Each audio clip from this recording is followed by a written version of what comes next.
I'm Krista Cooper. I'm the Director of Marketing for the Traverse Symphony Orchestra, and we're chatting today with Music Director Kevin Rhodes about our upcoming performance of the Brahms Requiem. Thank you, Kevin. Hi, Krista. Just a few questions for you that our patrons may be interested in. What was the inspiration for Brahms' creation of this work?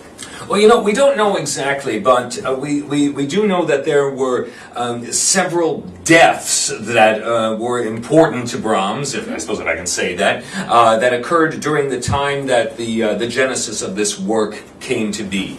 First, his great mentor, Robert Schumann. That's sort of kind of around the time when he was, when we had the first evidence of him starting to work on the piece. And this continues on through after the first performance of it. Then later on, he added a movement to the work. And there's this wonderful passage for the soprano. And he added this movement after the death of his mother. So it was a very important work for him, and I think one of the real significant things about the work, it's called a German Requiem, and but the point for that is that it was being sung in the language of the people to whom it was being performed, right?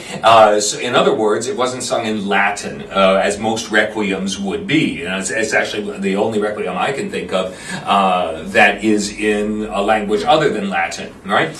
And so it was important that he write the piece so that it would be understandable for the people. To sort of echo that, we are here singing it in English, and there's always much debate when you do the Brahms Requiem in any country. Are we going to do it in German or in our own language? And while it's absolutely a beautiful work in German, and the sound of the language is just fantastic with the music, I think it's so much more meaningful when the audience can actually understand the text of what they are hearing. And because the point of this requiem, most requiems are coming from the strict Catholic tradition, talking about mercy for the deceased after they pass on and so forth. And this work is really meant to be a comfort to the people who remain. So it really comes from a completely different philosophical standpoint than a traditional requiem like Mozart or Verdi or whoever. Interesting. Tell us a bit about our guest soloists for this program, Kimberly Delansky and Robin Buck. Well, both of these soloists are great friends of mine, and I've worked with them many, many times, and they have both sung with us here many times in Traverse City with the orchestra. Robin, our collaborations go back to, I think, 1993, when we first worked together at the Stadttheater in Basel, Switzerland. I was on the conducting staff there, and Robin was first coming to Europe at that time, and we, just being sort of, two Americans working in the place, we just sort of connected as that happens. And so Robin and I have been performing together for nearly 20 years. Everything from huge big operas to tons of oratorios, Mahler song cycles, lieder evenings, and as well something that we like to do very often. And we have a little Gershwin program that we used to do a lot for the Swiss, which they really enjoy. Sort of bringing the light American feel to the stuffy Swiss opera scene. And Kim, I first met Kim when I first began here in Traverse City, and I can't remember if she was suggested to me by someone or if she just contacted us and said, "Hey, I'd like to sing for you," because she is, of course, from Traverse City. And that's always a nice thing when you have an incredibly talented artist, absolute first-class caliber, who is from the place where you are performing. And so anytime I can find the right spot for Kim to sing with us, and she is free in her calendar, it's really something I tremendously look forward to. And I'm trying to think, I believe we did have both Kim and Robin work together before when we had a Mozart opera gala, and that was great fun. But now this is going to be a very different sort of thing, and their voices are just really wonderfully suited to this work, and it's I'm really looking forward to this. Excellent. Does this repertoire feature any instrumentalists in particular or any section of the orchestra? Well, there is one very unique fact about the Brahms Requiem, and that is the first movement of it doesn't use the violins. Interesting. No kidding. No, and indeed the first movement is all dominated by the dark colors of the violas, cellos, and basses, clarinets, bassoons, horns, and so forth. So there's that. The another very striking feature of the Brahms Requiem, particularly if you can put it in the context of the 1860s Germanic composer, a Germanic composer like Brahms, as opposed to Wagner, is that it uses the harp.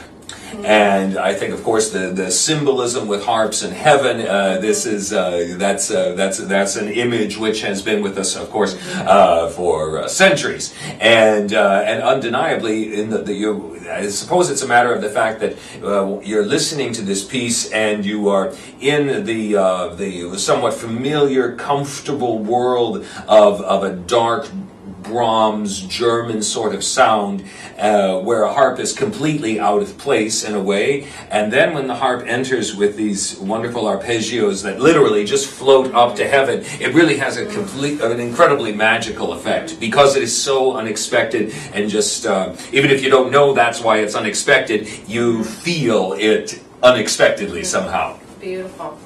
Lastly, would you tell us a little bit about the choral aspect? Is this a particularly strenuous piece for the chorus members? Well, I certainly, as a chorus member myself, back in my young days when I was a kid, I didn't sing every choral work that's written, but I've conducted a lot since then. And I have to say that the Brahms Requiem I find to be probably about the most taxing work for a chorus to sing.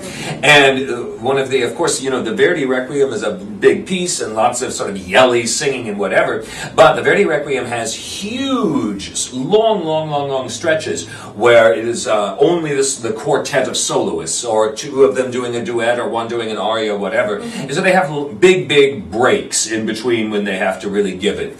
And that doesn't exist. Yes, we have soloists, but their portions are a little bit shorter, and just the way the work is paced, the chorus just has to keep singing and keep singing and keep singing. And this is one of the things that is always such a thrill for me when I get to do a big chorus work here with the Traverse Symphony Orchestra, because we have here I really think I can fairly honestly say just about the best chorus that I've worked with in chorus and oratorio. Nothing against any of my other choruses, just we have something really quite unique here, and it's always a particular pleasure. And I always find with the chorus here that they are so phenomenally prepared. Of course, that comes from their many years of working with Mark Buchala, and now our courses are being prepared by John Bragle, and I know John, we've worked together, and I know the preparation is fantastic, but I always feel when I come into rehearsal with them that every single person in the room has spent hours with the music on their own outside of rehearsal. They know it, they are living it, and that always just makes for a very unique and special performance when we have choral works here in Traverse City. Fantastic. Well, thank you for taking time to talk with us about this afternoon. My pleasure. If you are interested in joining us, this performance is the Brahms Requiem on April 10th at Corson Auditorium at 3 p.m. And you can get your tickets by calling the office at 231-947-7120 or on our website at traversesymphony.org. Thank you.